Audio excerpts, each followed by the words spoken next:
I can never tell when it's actually Oh, there we go. I think. Loading video. Ta-da!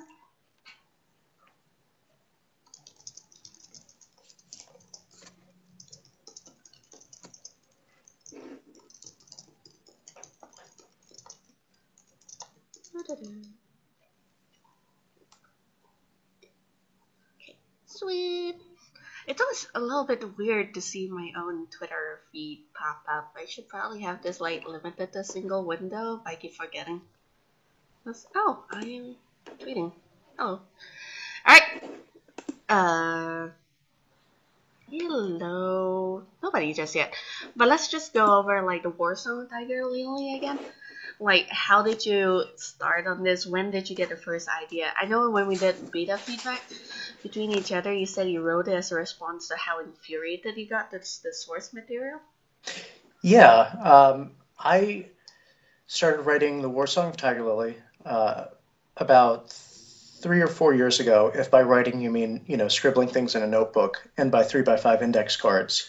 Uh, and it was partially because I rewatched the Disney Peter Pan, and I love Disney movies. I grew up with them. I'm a pretty big Disney fan, but the portrayal of Native Americans in that movie uh, just made me incredibly upset. They have this song in it called "What Made the Red Man Red," and it's pretty bad. And the character of Tiger Lily in it is she never speaks in the entire movie. She's in large parts of it, kind of interacts with other characters, but she's sort of treated like she either can't speak English or she doesn't want to, and she's just this girl who's kidnapped and rescued and then kind of like flirts with Peter. And it's a little weird because the dance she does is kind of like it's not the kind of dance you would have an 11, probably 12-year-old girl doing. What kind of dance Like is it? Like I don't recall it's it. like a little bit like it's a little bit sexual, like Oh, you know, jeez, that's not good. and it's just like this is just so obnoxious. And what's interesting is in the original books, uh, she's kind of one of the characters that I would read in Peter Pan and think like, this is, this book should be about her. I mean, she gets captured because she's sneaking onto Hook's ship to try and assassinate him, alone. And she's always going out on war parties with the men in her tribe. And it felt like there was this kind of interesting potential for a character underneath all this sort of awful stuff. J.M. Barrie, who wrote Peter Pan, was a man of his time. He was an Edwardian, pre-World War One, and he had certain pretty reprehensible views about Native Americans. And the portrayal of her is really racist, but there was this kind of like little sort of seed inside it of like, this could be a really interesting character if she was treated like this were her story, rather than she was just this kind of curiosity. Uh, so that's where the idea came from, and I just sort of I wrote a bit out of it, and then I wrote a first chapter about 3 years ago, I think, and put it. Oh no, 2 years ago. 2 years ago, and then I put it in this folder that I have where I keep little bits of novels that I've had ideas for, called the Future Projects folder. And whenever I'm like, I need to work on something, I'll kind of dive in there and just be like, what's in here? Some abandoned idea or some incomplete, idea that I didn't really go anywhere at the time, but maybe I can come at it with a fresh perspective. How many novels in creation do you have hiding in a folder? Um, oh man, probably about six, Jeez. and some of them are short stories. Like some of them are kind of incomplete short stories that I was like, I started working on and went, this has novel potential. I think I'm just going to put it over here for now. Um, the largest one of them is about two-thirds of a rough draft done. Um, and that was a historical novel I was writing in college. And I actually got some grants to go and research it in the UK Wow, when I that's was kind in of neat. college. Oh, it was great. And it was, I largely uh, write historical fiction when I try and write novels. So I wrote that one called The Bills of Mortality, which is about London's first police force, uh, which was this six-man police force called the Bow Street Runners. And then I wrote a second full-length novel about Reconstruction era Texas called Lost Guns, um, which is about Civil War veterans. And then The War Song of Tiger Lily is the third book I've attempted, and I think it's the best, actually. Uh, and I've been working on it pretty solidly since around August. I got a good outline last year um, together, and then threw out that outline as is pretty common when you start writing the book, right? No plan survives contact with the Yeah. enemy. Yeah. So and I had gotten actually until last week up to about the point where I realized that outline was going to work, and had gotten to the point where I realized it wasn't going to work anymore. And this week, actually, I completely rewrote the entire uh, like half third Oh, last third of the outline, and now I really know where I'm going, and that feels really good because I've been kind of just trudging ahead with the assumption that like when I get there, there'll be a bridge, you know, and I won't just have to stop and build one, and and thankfully there was. I got to that point and just went, this is working, and I know exactly where I'm going to go, what I'm going to do.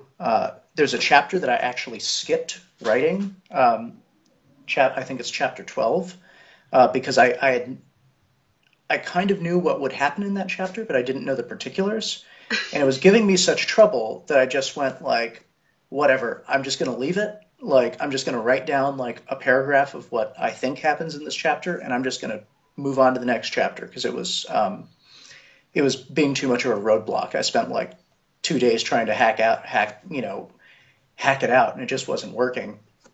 And I went, this is dependent on information that I haven't really figured out yet because the War Song of Tiger Lily is to a little bit. It's an adventure novel, but it's to a little bit of an extent a murder mystery oh, that Lily is trying to figure out who killed her father.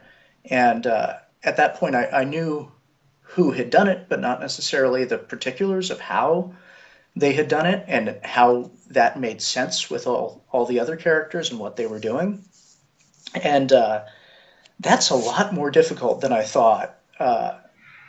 It's the second time I've tried to write a novel with a mystery in it. No, actually, it's the third time. They all have them. And each time that central mystery has been the most difficult thing to figure out because it's just the logistics of it. It's like directing a play, like who needs to be on stage, who needs to be off stage, who sees what, who has what evidence. Like it's fairly hard to do actually. Uh, and it really made me respect mystery novelists who just seem to be able uh, to do it all the time and be really good at it. I know I took a class in college on English mystery novels, which is the fun of being a humanities major, is that you could take these ridiculous courses that uh, you would. Well, I mean, you are paying for them in college, but like you go to these classes and you sit and you're just like, I'm reading mystery novels and this is great, you know. I'm so jealous. My electives in college were advanced mathematics. That was pretty Ooh, much all I got. yeah. I at that point I was an English major, so it actually counted towards my major. Oh, you Um, lucky bugger.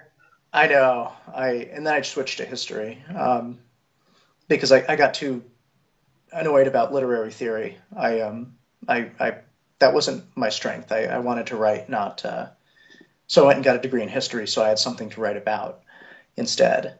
Um, That kind of ended up influencing your work with Escapists too a little bit, didn't it? Like you're yes, kind of absolutely. focused on that as well. Like that's your Y- speciality or something. yes, and it still is what I do in fiction writing is historical fiction. The War Song of Tiger Lily begins in Edwardian London, as you know you've read the first couple of chapters that Yep. Lily is in this training school for maids. She was sent by her father to learn about the mainlanders, in other words, our world, and has kind of gotten stuck there because she can't. She's gotten there and has realized that nobody in Neverland has any idea what this place is like, and that it's very difficult to explain it to them. Uh, and she doesn't really know what she's supposed to learn once she gets there. Uh, but it lets me explore London, which is a topic I've always been fascinated by, and uh, that kind of interesting pre-World War One period where things are really Victorian, and the British Empire really thinks that it's at the top of the world and that it will never fall. When in reality they're 2 years from just taking a nosedive in World War One and never recovering. Um, and but yeah, I got a degree in British history, and it very much influenced my writing. A lot of what I do for The Escapist is write about games and history, um, and I love it. I love that aspect of it because there aren't that many people that do it, and it's fun kind of having an area. Um, Now there are a lot more people doing it. There's Everyone at Play the Past. Uh, there's Extra History. Extra Credits is now doing that history series. Actually, I'm hosting an entire panel at PAX East called Oh, History and Games. awesome. Um, but yeah, that's something I'd actually really encourage anyone who wants to get into writing to do is to not necessarily major in English, major in something else that will uh, give you some kind of topic to write about and make it your specialty. Um, Outlander is really big right now, uh, and Diana Gabaldon, who I've met at a couple of writing conferences, she's a wonderful person. Uh, she was a botanist, I think, which is why all of the uh, which is why all of the things in Outlander, all the plants and all the herbal remedies that they do, they're all very authentic because she knows what she's talking about. Um, so I think that's really a key. Oh, Michael Crichton, same thing. He was a medical doctor. Huh. So whenever he's talking about someone being injured uh, in Jurassic Park, and I always think of the scene where the Velociraptors open up Gregory Wu on a staircase, and his innards kind of tumble down the stairs. Yeah. Like it all feels very uh, gross and real because He actually knows what he's talking about. yeah, he knows his stuff. The Andromeda strain, kind of same Oh. thing. Um, but yeah, it's and the other thing is, especially with history, there are a lot of great historians who are great writers too. So you can kind of study both at the same time. You don't. Uh, I feel like that kind of experience makes you a better writer than a worse one. Because the amount of time you're going to spend writing in college is nothing compared to the amount of time you're going to spend writing over your entire lifetime if you're actually setting out to be a writer actively. Uh, so I think that's important, and Oh. um, it has its own impact on the book Tiger Lily, and yeah, it's uh, it's definitely something people should consider. Um, since I've been stuck on your first page in terms of windows for the time being, like I'm just kind of leaving it. Like Mrs. Sippich is really interesting to me because she is kind of one of the most horribly racist people I've encountered in a while. like Red Indian, and the way she talks, just But at the Hmm. same time, do you find yourself like catching yourself when you accidentally write problematic language and stuff like that? Have you had to fix that? Have you had to go through your chapters and so on, like to check for your character's racism bleeding into the narrative instead? Yes, and it's not just that. It's also this is the first full-length novel that I've written about both a person of color and also where the main character is a woman, and it's uh, it's it's different. There's certain things that you would say about a male character who's white that would go across fine that you would apply to a Native American woman, and it's really not appropriate at all.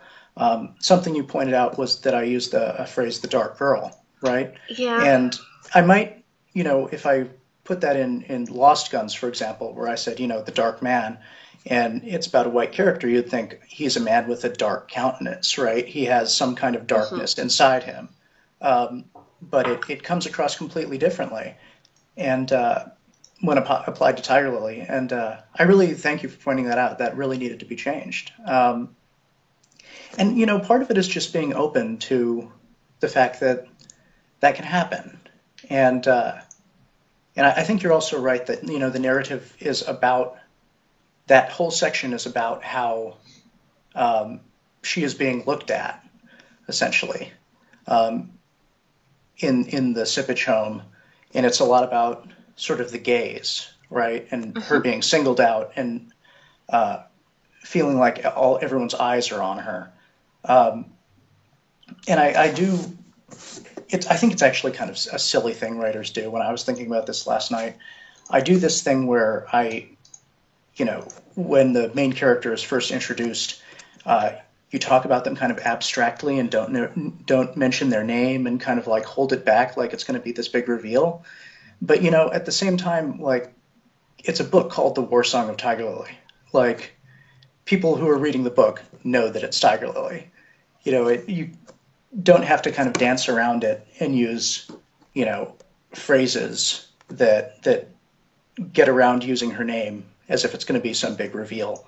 Um, I was doing that because I one of my favorite series of books is the Richard Sharp series that Bernard Cornwell wrote about the Napoleonic Wars.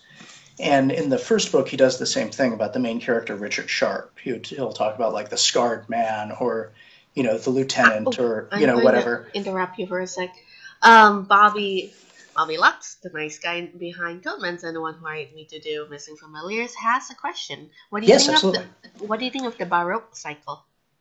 What do I think of the Baroque cycle? Yes. I've read the first book. It's fantastic. I mean, it's really good. And it had a very, like, he knows his stuff. The image that I always get, because it's the first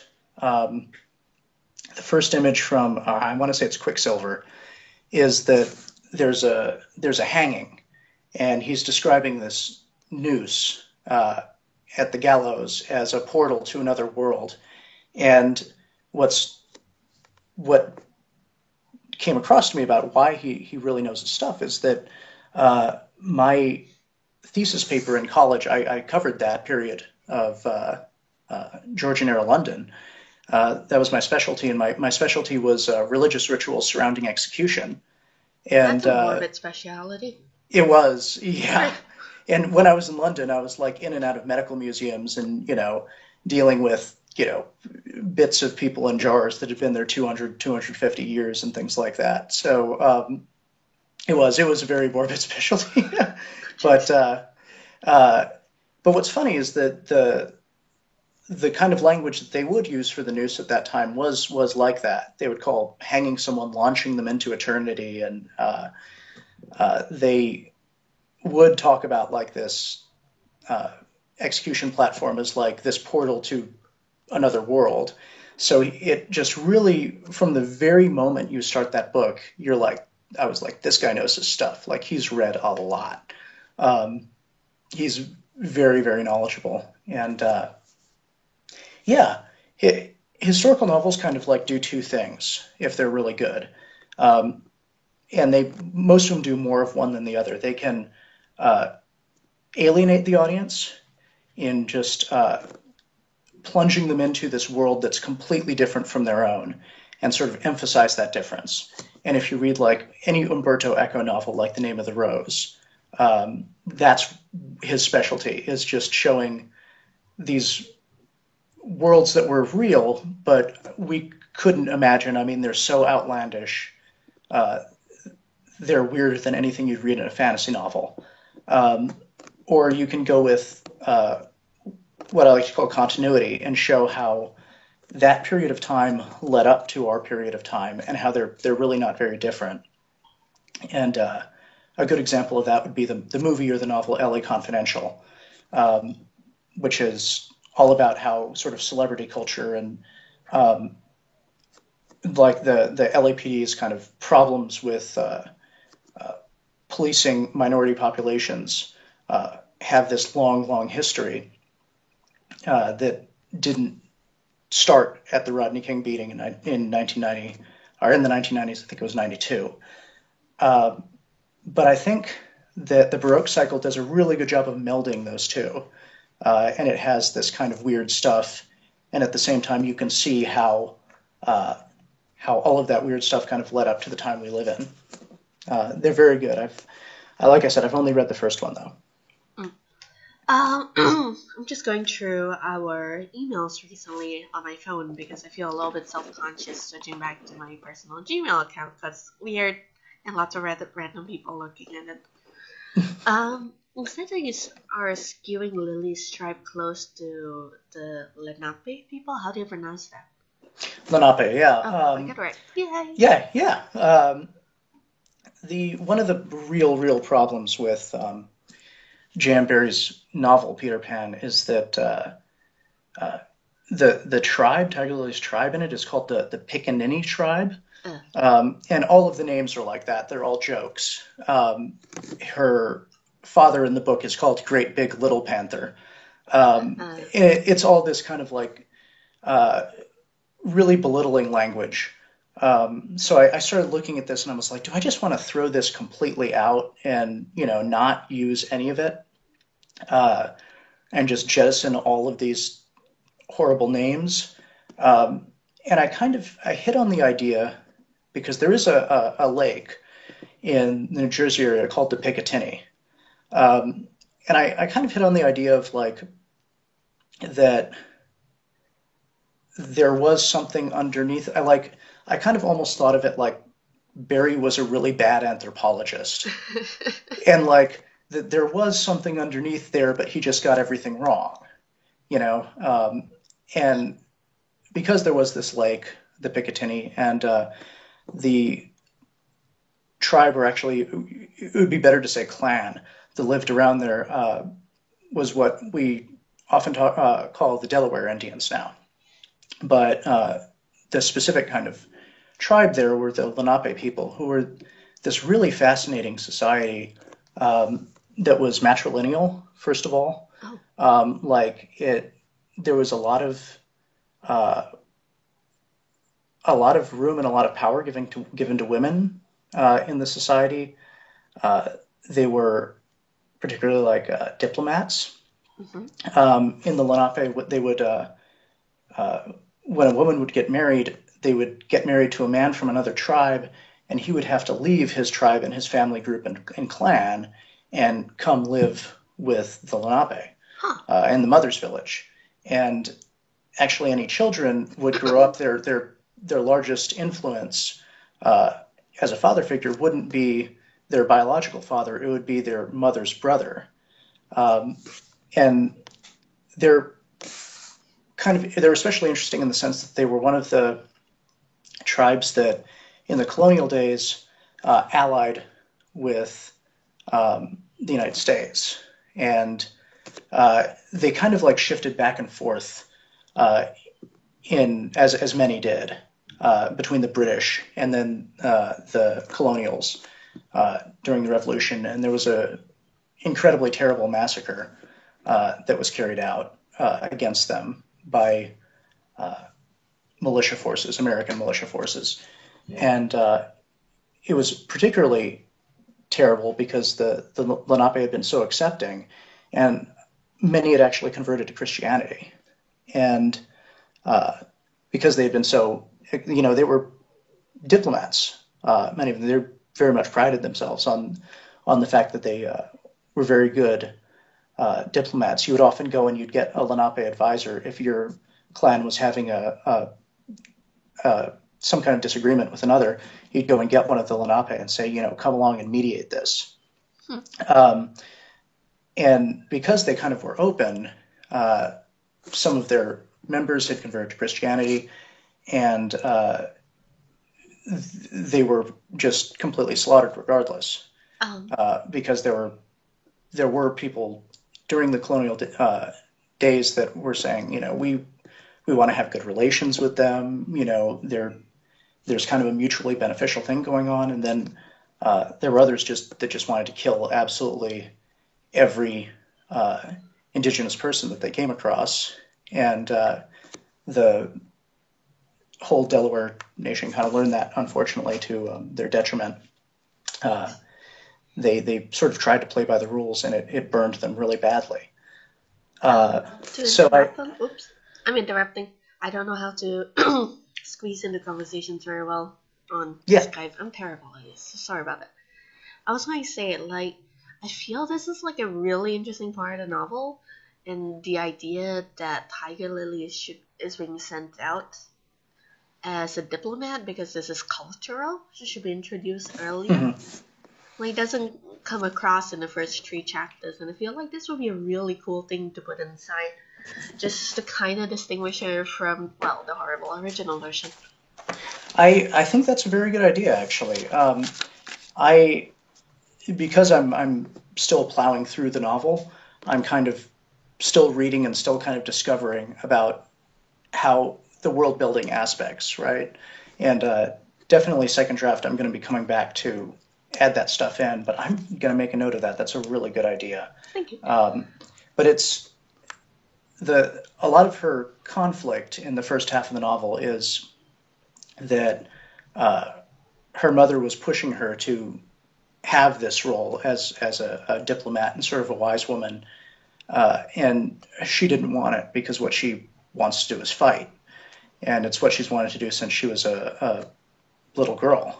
And her father kind of humored her in a way that, according to her mother, he shouldn't, by taking her on war parties and teaching her how to fight and things like that, and that she's according to her mother's perspective, it basically messed her up and confused her. And that's one of the reasons that they sent her, is to kind of hope that if they just sort of got her out of Neverland and hanging out with Peter and going out to war parties and things like that, that it would just be kind of a hard reboot and her personality would change. And if anything, it hardens her even more, that this is what she wants to do. Put someone who, kind of likes to hit people, frankly, in a repressive environment where they're told not to hit anyone, you can pretty much guess what's going to happen with no outlet. Yeah. But yeah, I think you're absolutely right. That should come in earlier. Writing it down. Diplomat. I kind of blame you for that particular idea. With your edits, you've reminded me that I should present this kind of things earlier in the novel as well. Yes. What the central conflict is and stuff like that. I kind of added the thing about the state examinations. Sorry. Mm-hmm. In the first page as soon as possible. It's kind of interesting how easy it is to lose track of how important this kind of foreshadowing and hints are when you're actually writing it yourself. Yes, absolutely. And I guess if you're not really paying attention to it, it doesn't really come across at all. Before I started writing the novel and things like that, I felt, I don't know, there were certain books that worked for me and did not work for me. I could never pinpoint it. Have you ever had that trouble as, an English major? Oh, yes, absolutely. Really? I thought you guys were, built to figure this out. Um, do you mean books I was reading or books I was writing? Books that you're reading, like, Books that I was reading, yeah. No, totally. And it's always kind of a mystery. There's books that I absolutely hated the first time I read them too. That I read them 5 years later in my life, and they're some of my favorite books because either I was resistant to their ideas at the time, or I wasn't kind of ready for the book. And but yeah, I think plot and narrative is why you tell a story, right? Like mhm. characters are great, but you can have well, unless you're someone like Samuel Beckett, right? Like you can have the most interesting character in the world, and if they're standing on a stage doing nothing, or on a page doing nothing, it's not going to be that interesting to watch them. Um, which is, we always joke about like those creative writing, MFA people who write books where nothing happens. Um, and I think it's just really that sense of forward momentum is super important to keeping the reader engaged because I've never finished books that I really liked and were from great authors because I didn't feel like anything was happening. Um, and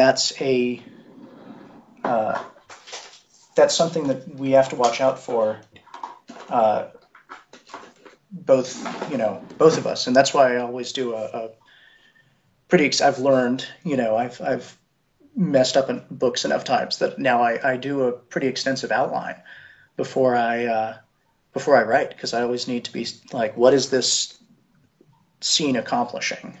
Um, I started out as a playwright actually, Really?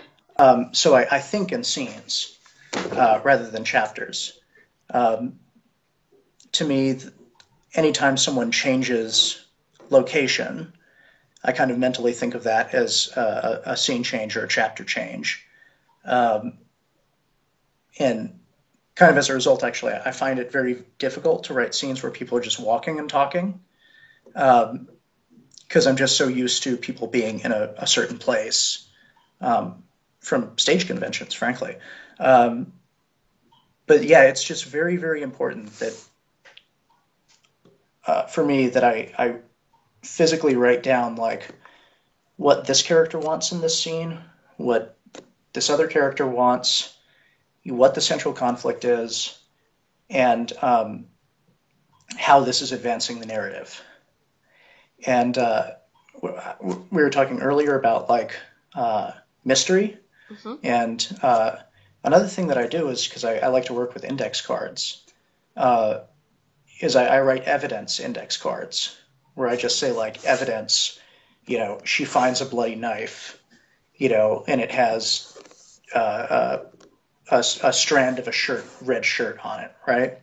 Um, and I write it on a separate card because it's nice to be able to pin that next to different scenes and just be like, okay, so when does she find this piece of evidence?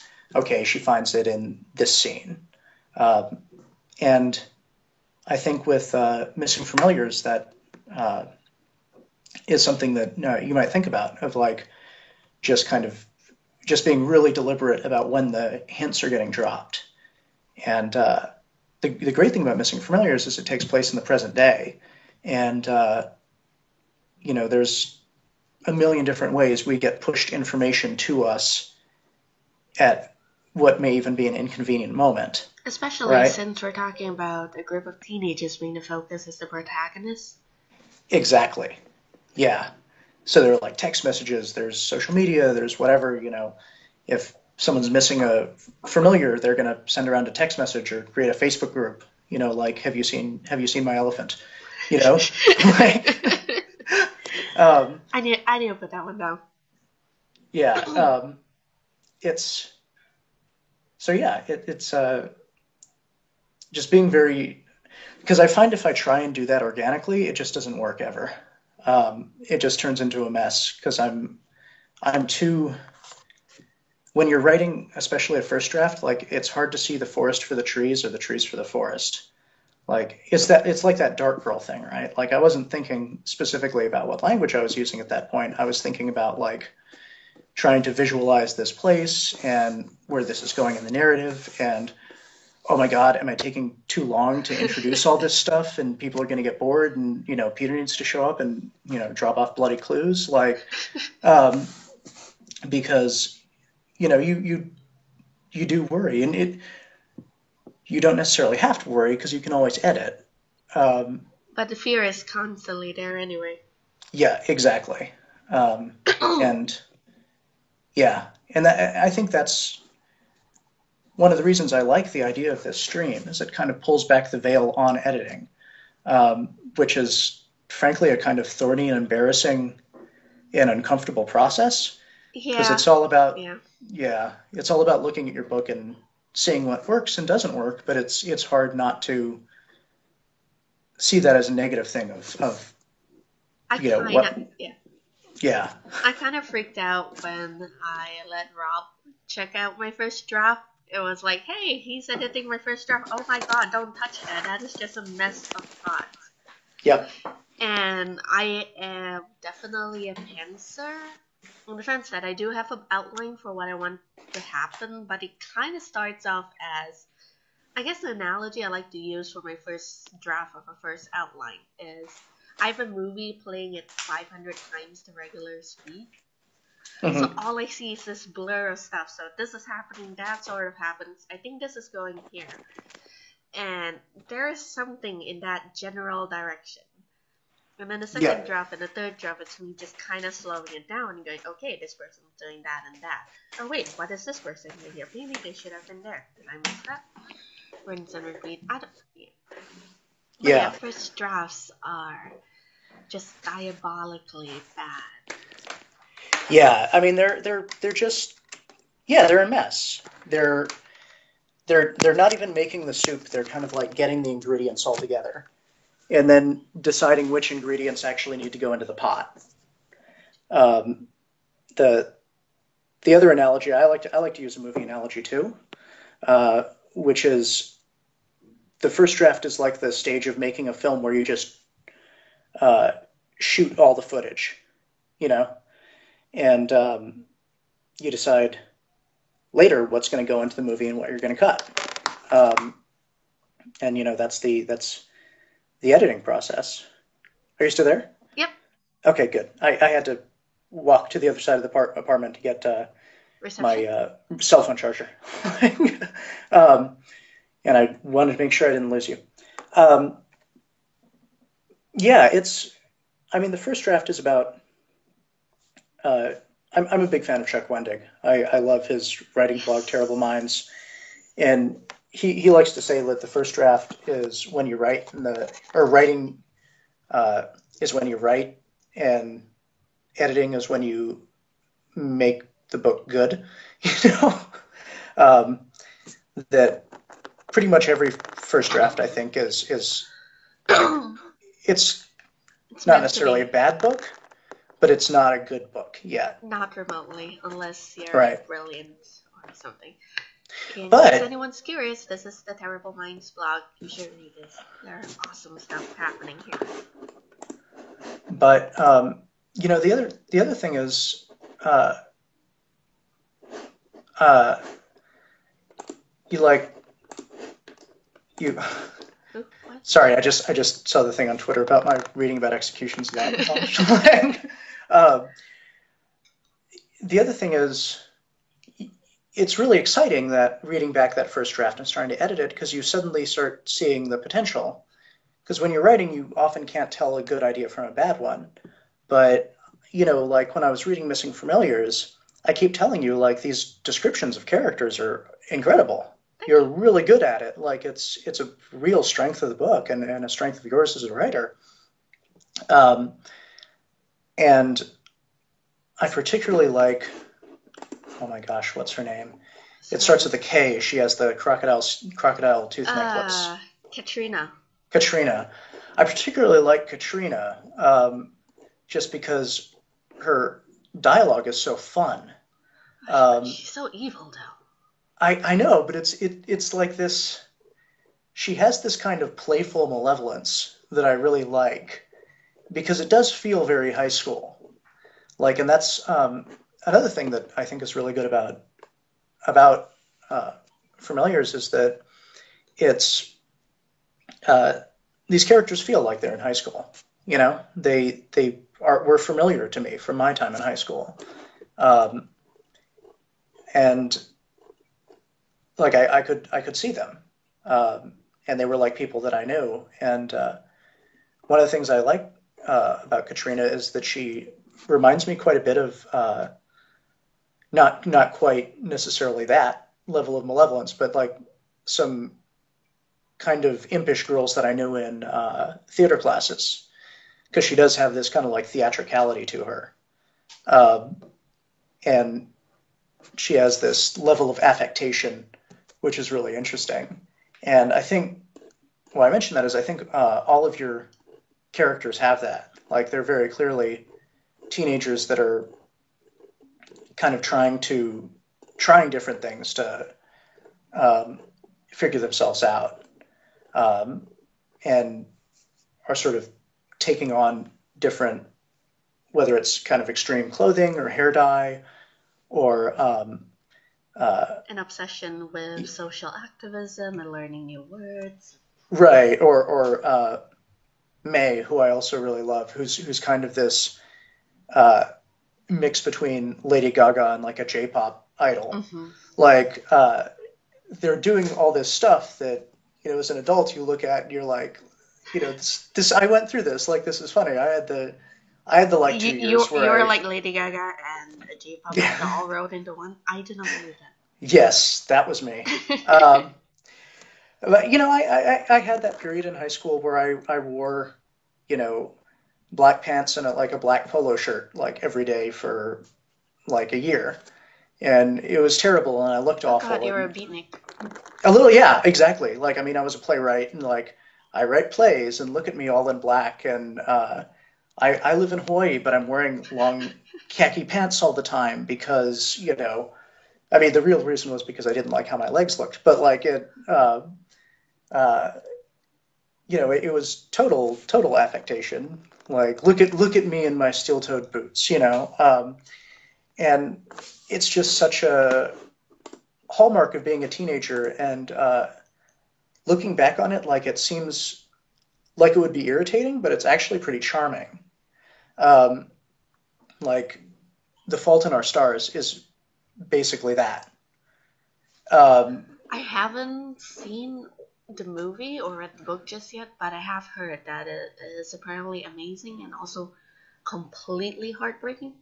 yes, and one of the things that's so heartbreaking about it is the characters are such teenagers, and they do have this kind of like affectation they're constantly doing of one of the characters. It's about teenagers who have cancer, um, or fatal illnesses, and one of the characters uh, is always carrying a cigarette around in his mouth, and he never lights it because he extends it to this elaborate metaphor of like you take the thing that can kill you and put it between your lips, but you don't give it the power to kill you.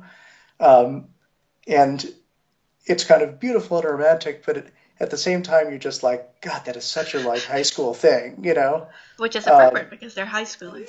right, exactly. But that's really what I especially like about Missing Familiars is you really did hit on um, that feeling of people trying to project images outwards, um, and and as an adult, you think like, well, yeah, because you're not totally sure who you are, and you want people to like you, and or at least think something about you, um, and yeah, and I really like Nigel too. I like all the bad people. You just do very well. Yeah, I Uh, kind of noticed. None of the nice ones were mentioned. So like all the evil, awful people first. well, I think it's because like I really like everyone. I really like Petra. I like I think Petra's mother could use a little bit more deepening. And it's the first 3 chapters, so that could be something that you're working on or you have plans for. I, I think this one might simply be a fault of me assuming that people would know how she is like. Um, Here's the thing: every single letter I've ever written in any book, any story, any piece of nonfiction is completely and absolutely based on my own. Yeah. So I should probably elaborate and assume people don't actually know my mom, which I hope they don't, because, jeez, that'll be scary. um, I definitely recognize the personality type from Hawaii, though. Like, it's, uh, and I do like the few little touches where it's like clearly this like browbeating comes from a like a place of love, but that doesn't make it any better, you know. yeah, yeah. Um, and yeah, I think that's all of us writers. I mean, we're writing stuff that we experienced or stuff that we uh, have seen other people we know experience. Um, Even Tiger Lily, like the sort of push pull match between her parents of who she's going to be like. Like my parents definitely went through that after, well, pretty much until I became an adult, uh, because they divorced and didn't like things about each other, and were, I think, both just very worried that I would take on those qualities, or I wouldn't take on the good qualities that they had, and that informed Tiger Lily, which is interesting because I never actually thought about it that way until I just said it. Um, We're but all yeah, kind of just writing our own nightmares and traumas and memories into life, I guess. totally. And what's interesting is, and again, like this is getting kind of personal, but I started writing Tiger Lily and then I stopped, and I couldn't figure out exactly why I couldn't get a handle on it. And I came back to writing it and was just going on it. And I realized what had happened was when I had started it, I was writing a book about a young woman whose father had just passed away, and I couldn't connect to it. And then my own father passed away, and afterward, like I could connect on multiple levels with it. Um, in fact, there are times in the book when I'm just like, um, where I had difficulty because I wanted her to do the things that characters in an adventure novel do, Mm-hmm. and that, and I realized that when authors are doing that, uh, they're sidestepping or uh, sort of ignoring the fact that like a death has just happened to this character. Um, like any movie or book or whatever where like someone has someone close to them die and they're immediately just galvanized by it and like out for revenge, and which is this book, right? Mm-hmm. um, that is really unrealistic. Like it's glossing over for the sake of the plot, because what happens when something like that happens is you completely fall apart for a while. Like you can't do anything. Like Yeah. you're lying on the couch and being like, maybe I'll play Grand Theft Auto and that'll take my mind off it, and it doesn't. Um, so I tried to build in parts of the book sort of between this adventure narrative where she gets a little bit of space to do that. Um, and yeah, so I think that, I mean, it's true. We're all, writing is kind of like turning yourself inside out, which is part of what makes it so difficult and makes it so difficult to show it to other people and edit it.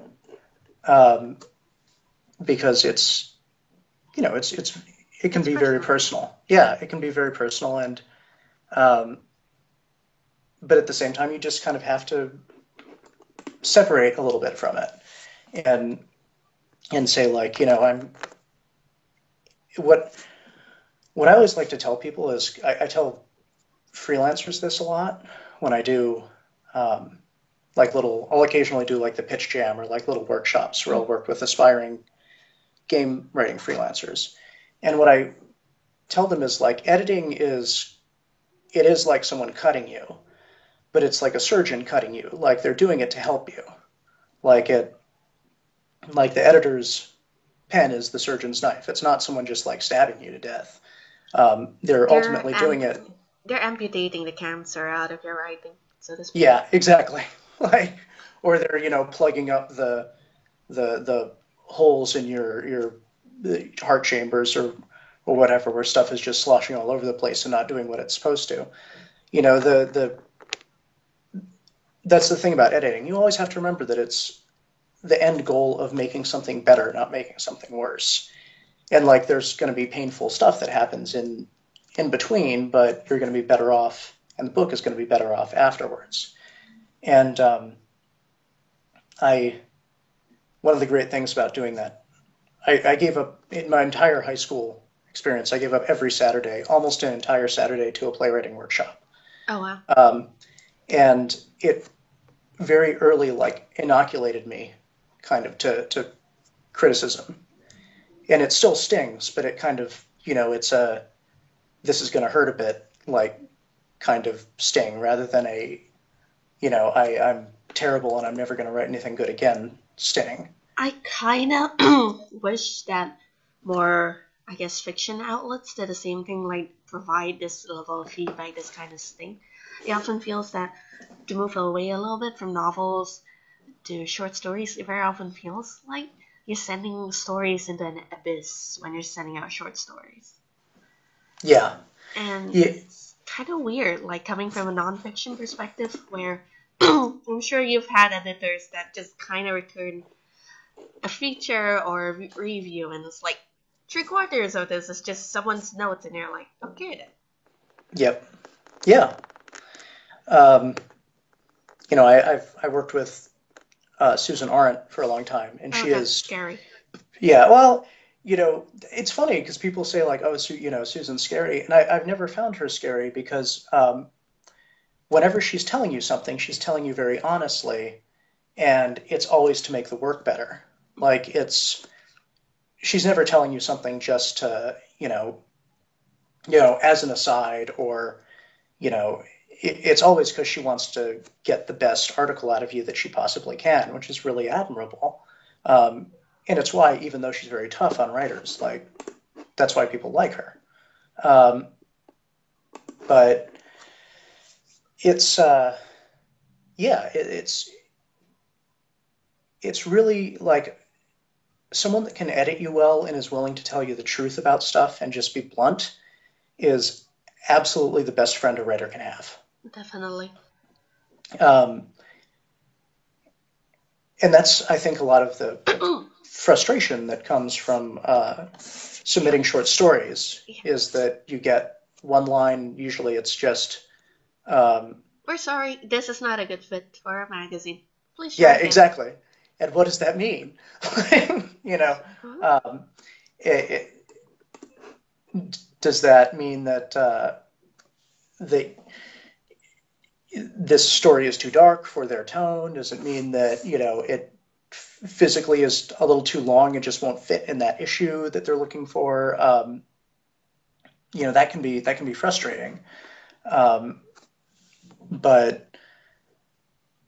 and even when the feedback is good, it's like, by the way, you made it to the second round, and we all really like the story, and it might be one note of why it didn't get accepted, like, and sometimes it's just like we don't think it's right for us, or the tone isn't right. Uh, we were talking before the stream started about how I have this post-apocalyptic flash fiction short story Mhm. about a superbug called The Small Things Game, which uh, has been kind of like making the rounds, and I think I've just gotten my sixth rejection on it, and Ouch. 4 out of those 6 have been really positive. Where did you send it Which, to? oh gosh, Clark's World, Did it get a which is personal? no, not from Clark's World. No, it was, I can't remember the others. They're kind of smaller ones. I tend to uh, go for the places that will reject me the fastest first, and then just kind of like drill down to. But this one, the feedback that I got was always kind of like, this doesn't fit our tone very well. And what I took that to mean was that it was too dark, um, which is fine. It's not particularly violent or anything, but it's a post-apocalyptic. It's a dark story um, about people living in an air raid shelter and going out in mop suits to try and like scavenge cans of food, and then having to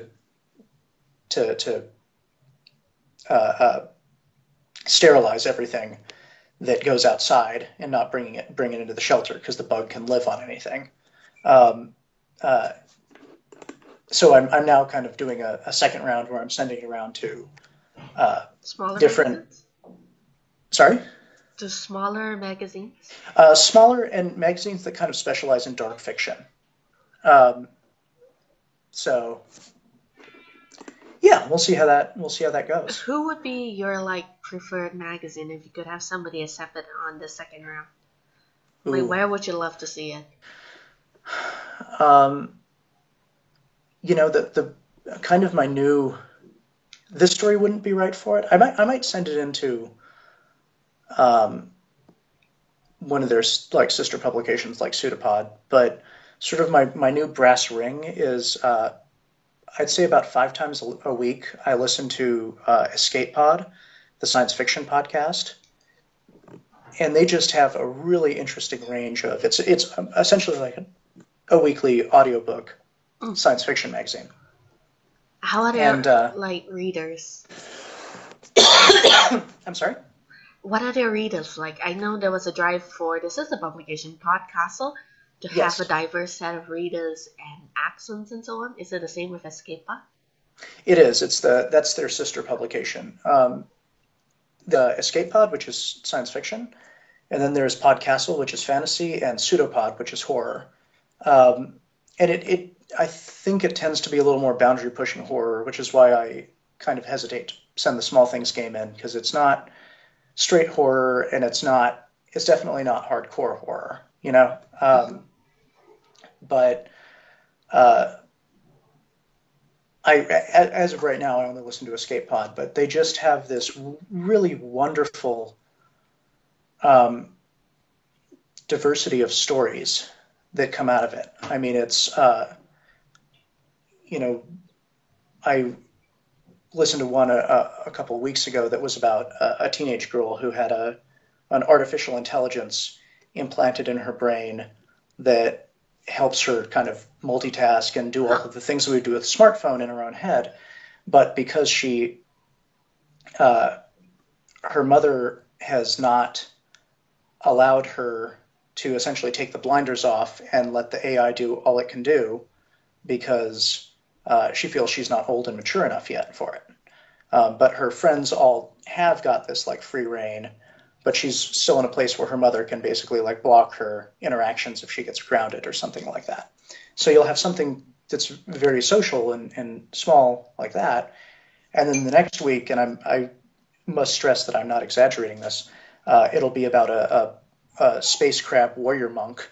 Uh, Is this that an actual story? yeah, it's a really fantastic story called The Way of the Needle, which is probably my favorite sci-fi short story I've read in years. I have to check this out And now. oh, it's great. And who's going undercover to try and assassinate uh, this sort of apostate warrior monk who's Jan Crab? another yeah who's also a crab, who's another crab in their society, and he the main character Mock has these big fighting claws that are uh, his pride. Like it's a crab society, so like the larger your claws, the more respect you get, and everyone has to peel snow paste off their bodies and give you a tip if they interact with you. Um, but to go assassinate this guy, he has to remove his giant claws and go around with just his legs like he's a peasant, essentially, like a peasant in this society. And it's really brilliant. Pardon me. Bless you. Um, but it's I just really love Escape Pod because you have all these kind of not it's not only a diverse podcast in that the people who write for it are pretty diverse, but it's just has this diversity of ideas that I find really wonderful. And I have a story. I have another story I've been trying to Tell to them. sell for years called Moonshine Galaxies, about a chef who gets approached by a friend, an old friend from culinary school, to try and open a restaurant in Dubai that serves food made out of planets and galaxies that they've pulled out of the sky through a wormhole and miniaturized, so that people are literally eating the cosmos Oh, jeez. at this high-end restaurant. And it's one of those ideas that's just really weird. And That sounds wonderful, though. yeah, I really like it. But like it's kind of on the long side. I need to cut like 1,000 words from it. It's like 7,000 words. Yeah, exactly. And I feel like once I get it in a shape that they'll accept, like down to 6,000 words, and I think some of it needs to be a little tighter, which is usually what having a 7,000 word short story means. I would love for that to be in there. That's kind of a goal I've set for myself. But I've been working on Tiger Lily so much I don't, and on my other freelance, I get paid next week for this project that I haven't gotten around to doing it, doing all the edits that I really badly need.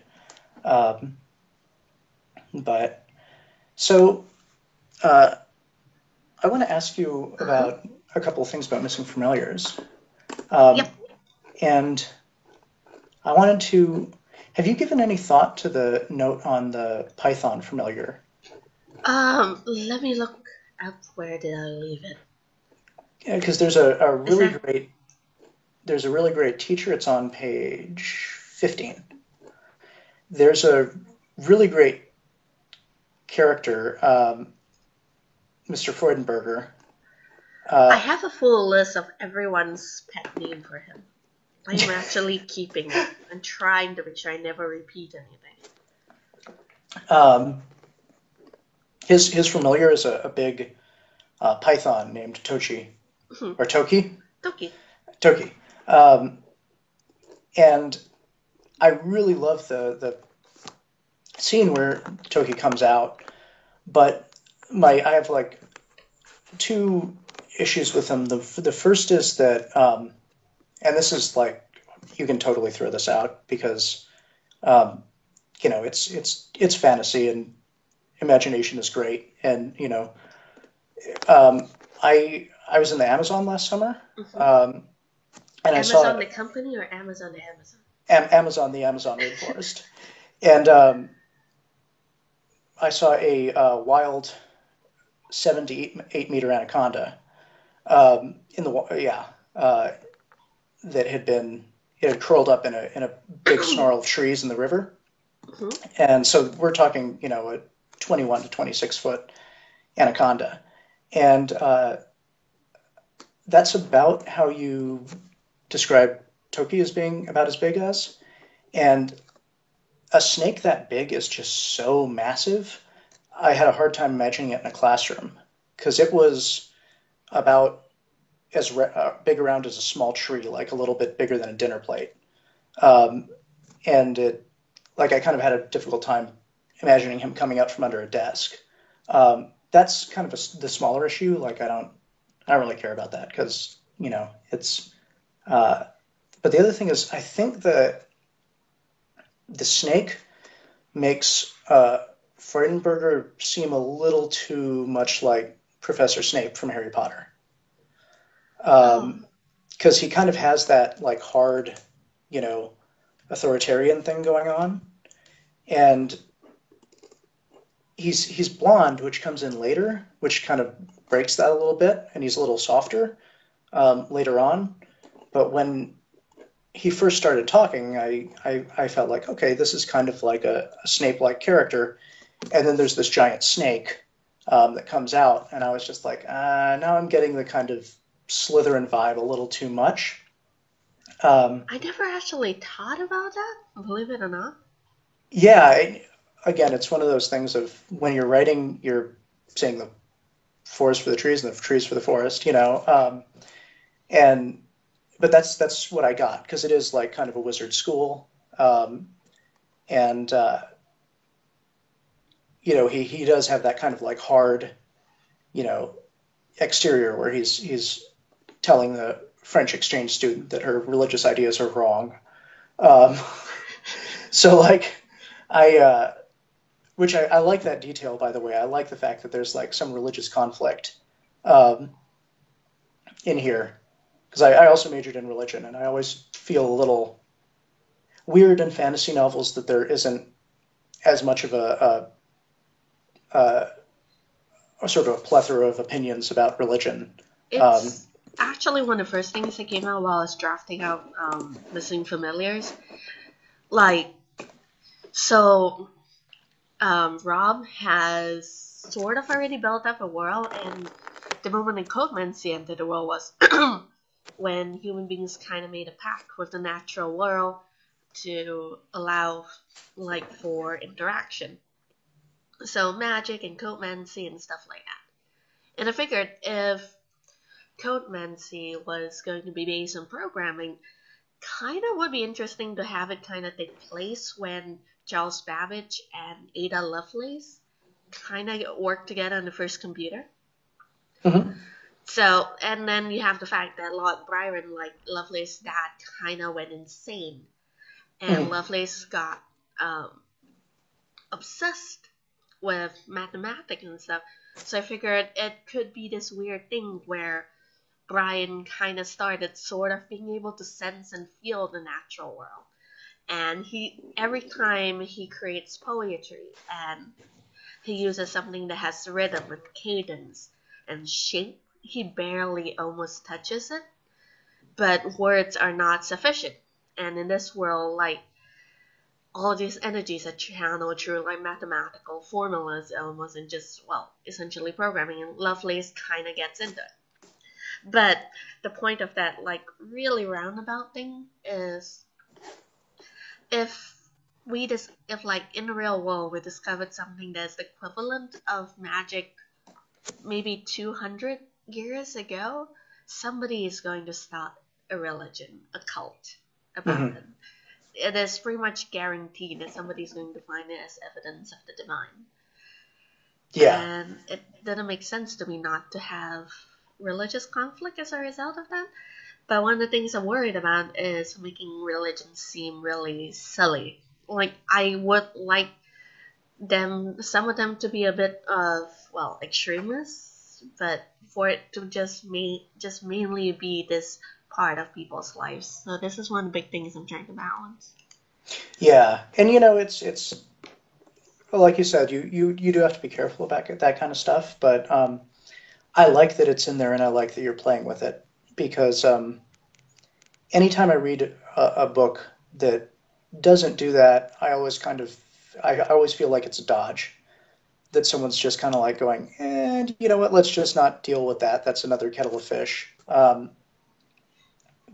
I mean, in certain circumstances, could be legitimate. Like I can understand someone having a that kind of reaction, but I like that you've just dove in there, and because that's it's a part of our lives. It's the part of lives for a lot of teenagers. Is um, a lot of that questioning in your teenage years ends up being questioning the religious beliefs that were presented to you as a child, and whether you decide to believe them or not to believe them is one of the struggles of adolescence. And I really enjoy. Well, it's not just a struggle of adolescence; it's a lifelong struggle, right? But Are you secular?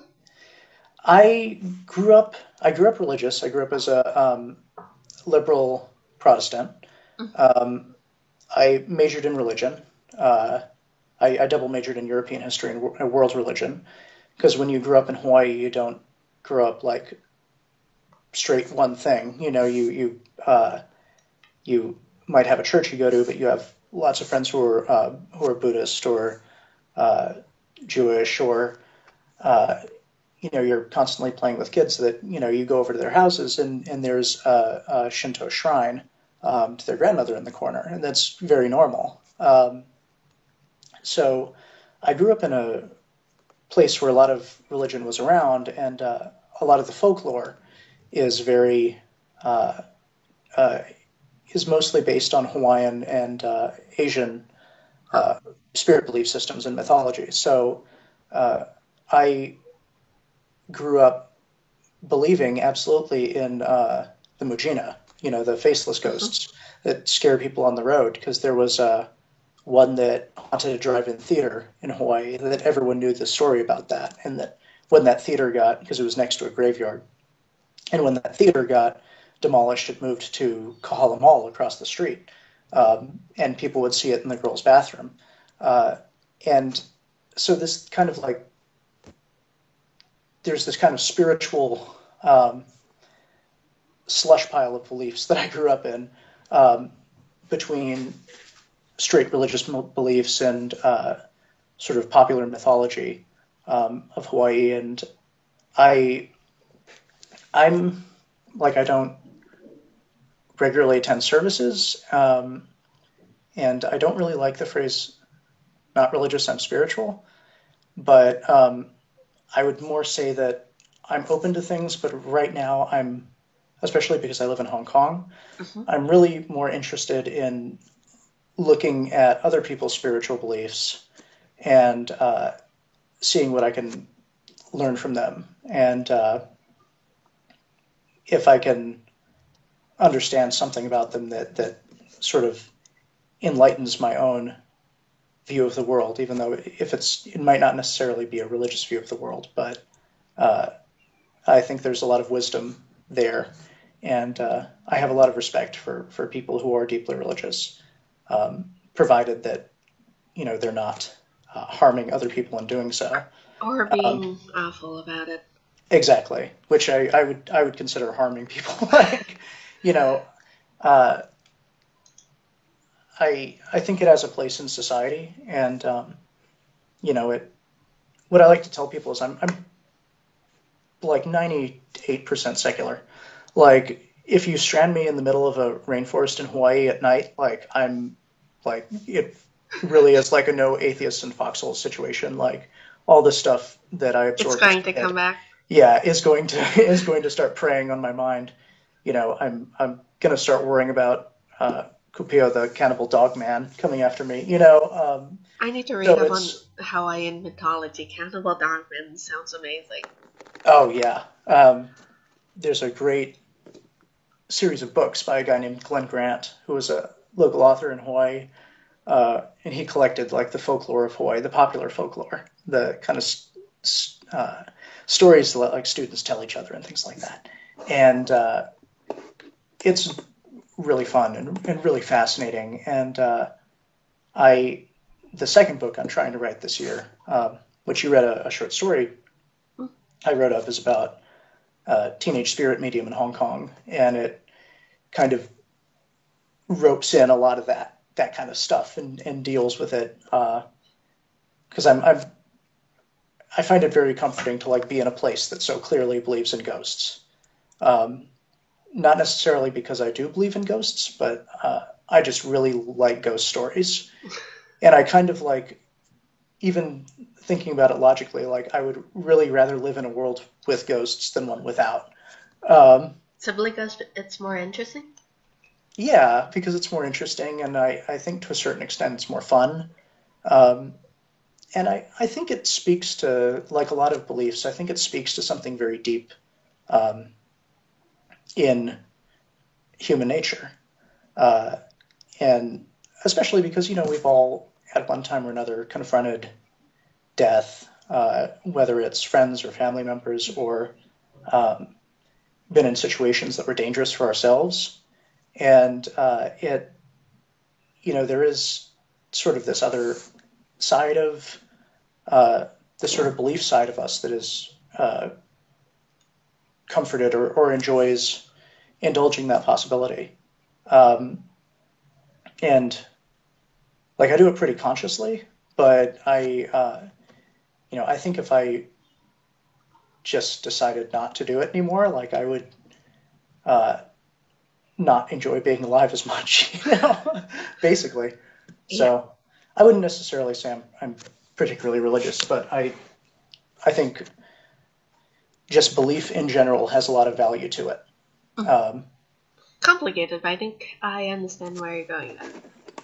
yeah, and that's why I like um, this section of Familiars is that you feel bad for her, and and you feel like this guy is kind of a jerk, and at the end he becomes a little, not the end of the book, but at the end of the scene, he becomes a little softer towards it, a little bit more like, look, you can believe what you believe, but for the Not at purpose of the my state, cost. yeah, for the purpose of the state examinations, you got to play the game, um, I and think I that's might. very. I think I might gentle him again. He actually started out kind of nice, but my editor for the book was like, no, no, it doesn't make sense for him to be nice. So I kind of Mhm. hardened him up. I might see about gentling him again. I think you could do it a lot with describing him physically a little more in the beginning, Mm. because part of, like I said, just the He way he kind of behaved, looks and like Snape in your head. exactly, like he just looks like this kind of hard character. His language is pretty harsh. Uh, he's I actually kind of imagined him like a religion professor I had once, who was uh, one of my favorites, but he was like hardcore, hardcore like atheist, not just atheist, but like anti-belief, pretty much in general. Yes. Um, and he would go after students in class, um, and it was actually, there was a point to it. Like he wasn't just doing it because he was a bad person, because they were majoring in world religion and they needed to sort of let go and get a little bit of distance from their beliefs in order to properly study world Appreciate it. religion. You know, Hmm. um, you can't go into a class called Witches and Witchcraft, which is talking about medieval beliefs about witches by Catholic, that were largely created by Catholic scholars, and uh, hold on to, like, for example, um, if you're neo-pagan and believed that the witches this time were real, like that, if you're factoring that into this class, like it's going to mean you misunderstand the material, you know, That's a point. um, like that, because this whole class is basically made to show that like all these awful witch trials and inquisitions and things like that came from the fact that Catholic and later Protestant scholars were essentially just making stuff up. And to understand the process of how that happened um, is uh, it's necessary to sort of jettison the idea that magic is real, right? Hmm. And he also taught a creation and evolution class, and you can imagine how that went. Oh Jesus! It was fairly rough on some of the Those who believed in creationism. yeah, we had biblical literists and literalists in the class, because it was kids who wanted to eventually go on to become pastors. Oh dear. Some of them majored in religion, but majoring in general world religion, which is can be kind of difficult if you're uh, really married to one belief system as being right and all others is wrong. Um, you're going to have a difficult time in that major, and that's why I didn't realize so much at the time. But that's why he was cracking down so hard on them. Because whenever they would come up and challenge him with, Bible passages, he'd just be like, "You don't get it." Like, you can't go into this analytical study, um, if you're not willing to at least play the game Mm. of trying to use the analysis The, models that we're using. And so that reminded me of him quite a bit. But uh, yeah, he came off a little bit too Professor Snape-like, and I think describing him physically a little more will help break them mold. will help break that mold. I think, Oh, you could keep the python, but if you put in some other kind of like there are tons of scary animals in the world. Uh, I actually one of the things I put in was why not give him a Komodo dragon because it fits the setting and like it's really scary. And then later there is May is familiar as a Komodo dragon, and you do that really brilliantly. And I went, oh, see, this is exactly what was in my brain when I was thinking like Komodo dragon, that would be great. The head kind of swings back and forth. They're super scary. They move really fast. I Um, kind of wanted more than anything else Missing Familiars to not use the stereotypical wolf, dog, cat, you mhm. know, owl. Especially owl. There are no owls in this book. Like, I Good. just no. That's just too Harry Potter for me. Yeah. But I think Yeah. one of the reasons I wanted Toki to be a python was it kind of like I don't see teachers really having much of an income, at least around in Malaysia. Hmm. And so the idea of somebody owning a creature that big was really interesting to me. Like Mr. Freudenberger actually has a little goat farm in like the suburbs. He actually runs a small little farm so he can feed his python and kind of makes like additional income from goat milk and cheese.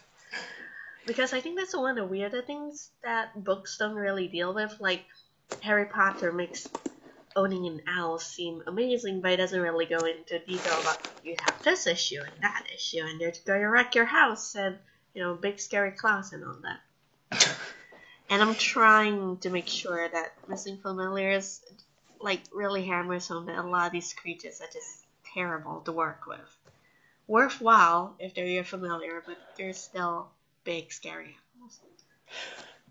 Yeah, that's fascinating. I would love to see that. I'm really looking forward to that. And I uh, that's actually another thing that I comment I had and something I wanted to bring up was I'm not really sure exactly why she's so down on Atlas. And I kind of understood like later because people are showing up with like ravens and Komodo dragons and pythons and like a dog is pretty pedestrian compared to those. So like I wasn't sure if it was kind of embarrassing because he just like physically was kind of embarrassing, which is I think at one point I mentioned in a note like maybe you should wear a diaper or something like that.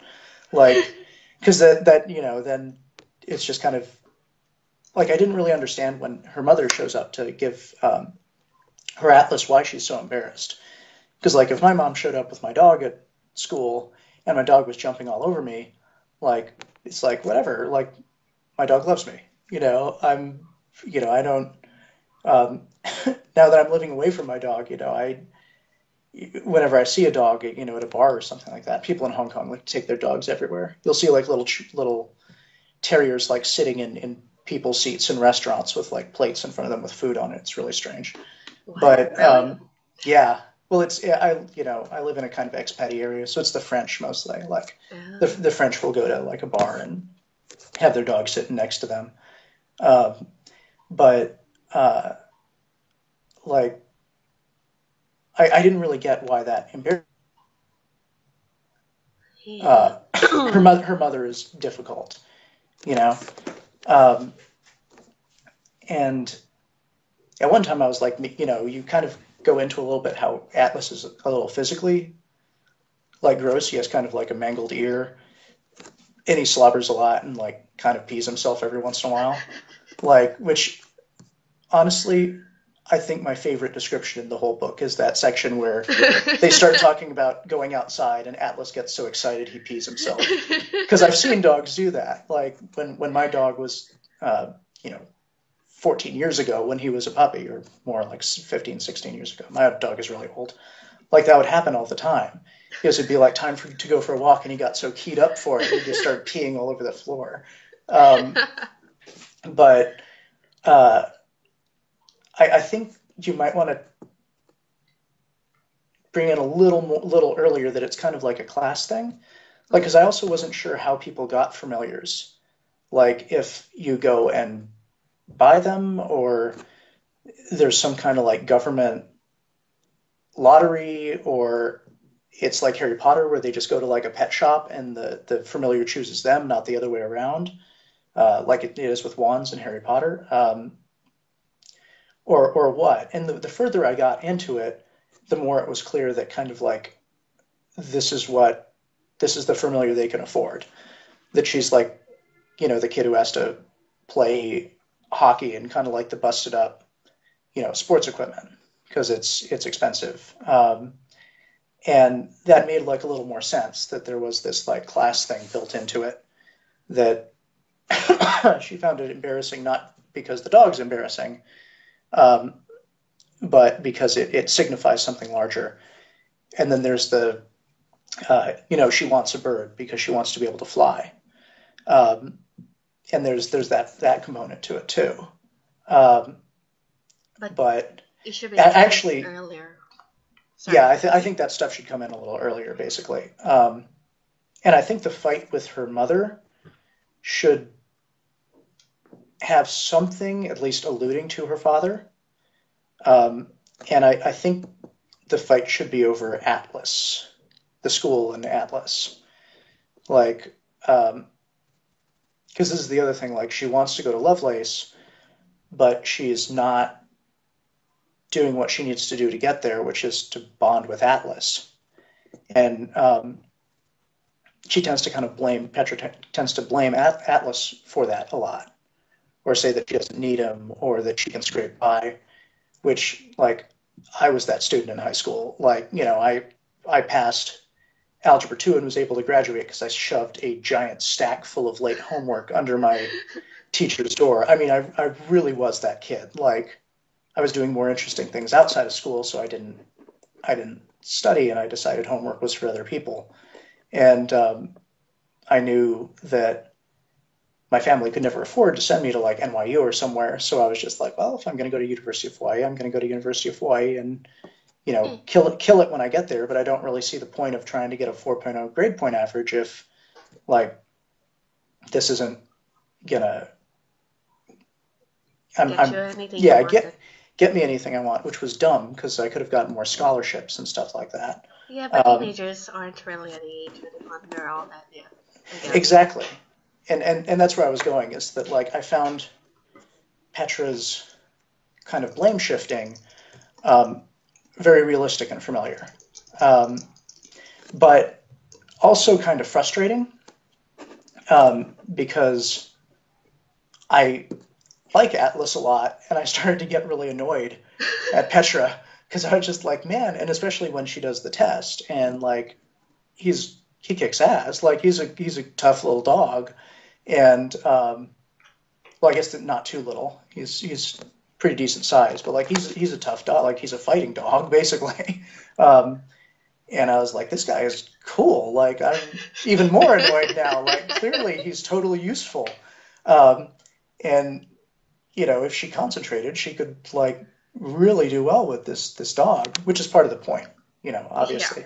But I think that you've built it well in that like practically where I was at the breaking point of just like, oh man, yeah, seriously, and I was almost fed up with how much she hated Atlas, like the ball dropped of like the other reason why. And that sort of created some catharsis there where I was like, okay, like it kind of released. So I guess what I'm saying is that you built the pressure really well and then released it, um, which is good because then you can build it again. Um, but uh, I think there needs to be a little more, Foreshadowing. uh, yeah, a little more foreshadowing Yeah, and just a little more structure around how she feels about him, or why she feels the way she does about him, I guess. Um, and I think that the if that is going to be one of the things, I think like the uh, sort of social aspect and economic aspect of it is really good. I went to a public school in Hawaii that had uniforms, hmm and like I was actually thinking about this because of missing familiars, and like the idea of having uniforms is that everyone is dressed in the same clothes. Like it's not, you can't, uh, and the idea is that it's egalitarian, right? Hmm. but you could always tell the kids that it was a public school. Like you could tell their families didn't have a lot of money because their uniforms were kind of like faded and stained and tattered. Like in this sort of utopian ideal of we'll put everyone in the same clothes and then Doesn't um, always work out that way. yeah, exactly. There's still like kids will find a way to be awful to each other and to you know how to quote unquote sort people where they belong, right? And the more I thought about that aspect with regard to missing familiars, the more I connected with it. Um, and again, like I just think you need to bring that in earlier because it's clear that she wants a bird and that she loves birds from how her room is, but I didn't get the sense that the familiars were often so grandiose. And I really like the fact, by the way, that the animals are a little unusual. Um, and I think the more you can leverage kind of like so it is in Malaysia. Well, no, it's not technically set in anywhere in the real world, so to speak. But Mm-hmm. yeah, it's actually modeled on the town in Malaysia. Okay. Um, like I think the more that you can leverage that setting um, with the familiars, the better. Mm. Like like I was really fascinated by the Komodo dragon. It just seemed such a cool thing, and it was such a nice contrast that Mei Wong, this kind of like bubblegum snapping, you know, Mean Girl. inch thick makeup mean girl. Yeah, it has this like because it kind of has that. It really does like signify like who she is underneath the makeup is that there is this ugliness there, and it's I almost I'm gonna do the like Hollywood producers thing and say don't do this, but do this, But like, I almost was imagining like if she like prettied up the like Oh, Komodo dragon like a bow on its head, or like painted its scales or something, painted its nails or something like that, because it just seems like the kind of thing that she would do. But I just loved the contrast of this kind of high school monster paired with an actual monster, and the sort of implicit social threat of the popular girl having this very explicit, dangerous creature under her command. It worked very, very nicely. it's also, I guess, a weird, I guess, desire to deviate from the idea of a traditional mean girl. Like, you'd expect her to have something sleek and pretty looking, obviously. Yeah. But aside from all the things that you've mentioned, I'm reading the comments on the Twitch channel. Um, One of the things I really wanted with the Komodo dragon was that I wanted Mei Fong to seem intelligent as well. So instead of just going for something pretty, she picks up something that's fast and smart, but obedient and just capable. Like, I really wanted to force the idea that this was somebody who had a sense of competence in her life. hmm No, I think you get there too. Like that, She's still it's terrible, though. yeah, that she's terrible, but she's smart and she's a good student. And I have a little bit of a it makes me a little hesitant. There's a line that everyone loved her except for Petra. Like I just I kind of feel like with the way that she behaves, there unless that's just how Petra feels about her. And it's kind of the characters we talked about, characters' feelings bleeding into narrative descriptions. Um, I wasn't sure if that's how Petra felt, that she was the only one that disliked Mei Fong, or if it was literal truth that she was the only girl that didn't like her. Hmm. Because the way that she behaves, I kind of feel like she would be a pretty polarizing figure. Like a lot of people wouldn't like her.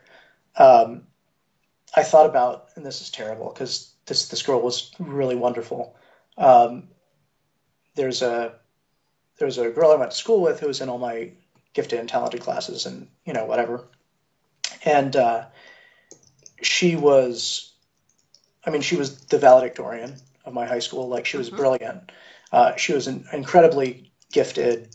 She's one of those people that you would hate them if they weren't so nice. Kind of like how you described Samantha, right? That because they're just good at, seemingly good at everything, you know? Um, like, she was a really gifted actress. She was incredibly pretty. Like, she uh, had excellent grades and was also just this really genuinely lovely person, just very, very nice to everyone. But like, if she had not been, um, it would have been incredibly difficult to be around her because she was so good at everything, but but was not would not have been good with people, even though she was. But even then, like, with all that going for her, she kind of was a polarizing figure, like, almost as a result. Like, people were very intimidated by her. Mm-hmm. Um, she went to one of our proms alone, I think, Oh, what? Really? which I know. I mean, and it was one of those things that, like, he was like, seriously, you don't have a date to prom? Like, you're incredible. Like, um, you're really pretty and good at everything. Like, so I think there is kind of like a polarizing aspect just to being um, a smart kid who's good at lots of stuff. And on top of that, being like good looking and popular and having everyone admire you. Um, I feel like that she would be a more, there would be definitely kind of like a subset of people within the school that did not like her, um, especially behaving the way she does. And I like the fact that she has like a little retainer that follows her around and she like hands her books to. Because again, like we all knew that girl in high school who Yeah. in middle school I totally was that guy who was just like, yes, give me your books, I will carry them for you. Um, and it's so yeah. But I love that character as well. Um, and I love Petra and Samantha's relationship. It's just very like it just comes off to me as very real. And But you mentioned that you kind of think that there should be more of like hinting at what Samantha wants in life. yes, I do think that's okay. I mean, that's okay at this stage. That's something that is easily added in like a second, third draft. Mm. Um, but I kind of want to get, and it's early enough in the book that it's not critical like right now. But like, I'm sorry I keep comparing your book to Harry Potter, but it's just so they're about kind of the same period in life, and it's a wizard school. But like, you get when you read Harry Potter, like, pretty much first thing out of the gate, you understand that Hermione's thing is that she wants to be successful in life.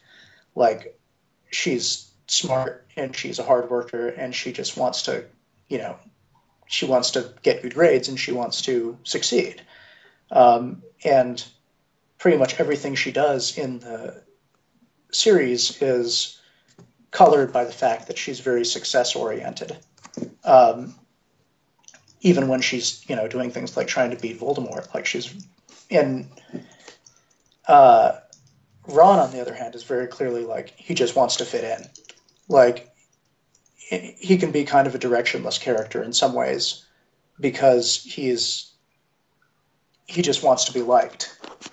Um, but I think that's why a lot of people connect with him as a character, because we've all kind of felt like that in high school, of just like, we'll do like whatever is necessary to kind of get people to like us, and get frustrated when that doesn't happen. And he's not the best student. He's not, when he goes into Quidditch, he's not a very good player at all. Um, but he's just worried always about being singled out. Um, and that's not necessarily like a character motivation. It's not like a goal he's reaching for. Um, but it's you know, you do just get that sense, like there's almost kind of like a desperation that like comes wafting off of him, um, and you understand where he's coming from. And Samantha doesn't have that yet. She actually, and like her central conflict gets introduced in chapter 4, but I think I might move it up based on your feedback. Mhm. Okay, yeah, and that's great. And yeah, like I said, you know, that's the problem with editing something 3 chapters at a time is like, you know, I can tell you, you know, I'd like to see more of this, and there might be more of that down the road already. Uh, but yeah, and I really, like I said, I like that relationship. I like that they're texting each other in class. I'm I've gotten very interested in both novels and movies that kind of deal with that aspect of modern life, especially for like teens today who grew up with it. Like when I graduated, text messaging was just Starting. yeah, just starting to be a thing. Like, and I never did it because I it was too annoying to push the number keypad a certain number of times. But I had friends that were so good at it they could just put their hand in the pocket of their hoodie I was one and of do it without those. looking. I was Yeah, one of those. yeah, I'm not coordinated enough to do that. But